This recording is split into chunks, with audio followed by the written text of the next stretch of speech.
আসসালামু আলাইকুম ওয়া রাহমাতুল্লাহি ওয়া বারাকাতুহু। আমরা ইতিপূর্বে একটি ভিডিও করেছিলাম, ভিডিওটি ছাড়া হয়নি।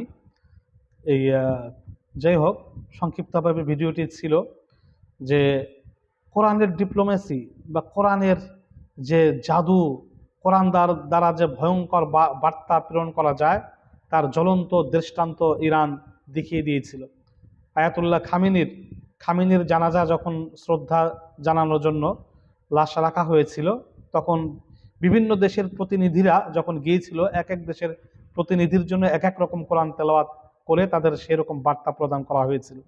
যেমন ইরানের ব্যাপারে তারা পাঠ করেছিল, লা ইয়াস্তাফিল কাঈদুনা মিনাল মুমিনিনা গায়রু উলিদ দারারি ওয়াল মুজাহিদুনা ফি সাবিলিল্লাহি বিআমওয়ালিহিম ওয়া আনফুসিহিম।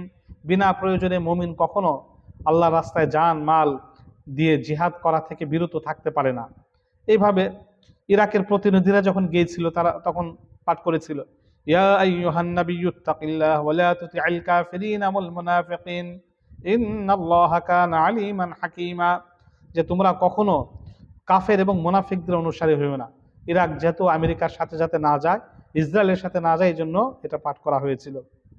আবার আফগানিস্তান যখন গিয়েছে, ইন্না ফাতাহনা লাকা ফাতহাম মুবিনা, অর্থাৎ তারা বিজয়ী হয়েছে পরাশক্তি থেকে, সেই বার্তা তাদেরকে দেওয়া হয়েছে। সবচেয়ে মজার বিষয় হলো যে তুরস্ককে এই বার্তা দেওয়া হয়েছে যখন তুরস্কের প্রতিনিধিরা যায়, ফাদ্দালাল্লাহুল মুজাহিদিনা বিআমওয়ালিহিম ওয়া আনফুসিহিম আলাল কাঈদিনা দারাজা ওয়া ফাদ্দালাল্লাহুল মুজাহিদিনা আলাল কাঈদিনা আজরান আযীমা।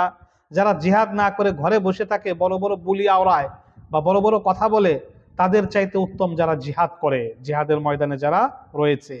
সবচেয়ে মজার বিষয় হলো সৌদি আরব, যেটা গাদ্দার প্রতারক, তারা যখন যায় তখন পাঠ করা হয়, قد كان لكم آية في فئتين التقتا فئة تقاتل في سبيل الله وأخرى كافرة يرونهم مثليهم رأي العين।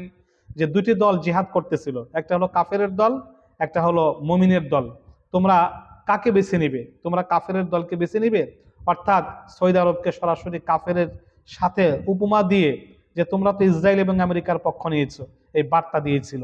ভিডিও লম্বা হয়ে যাচ্ছে, আমরা এই জন্য এখানে সংক্ষিপ্তভাবে শেষ করলাম যে কোরআন দ্বারা কত সুন্দর বার্তা প্রদান করা যায় এটা ইরান দেখিয়ে দিয়েছিল। আমিন।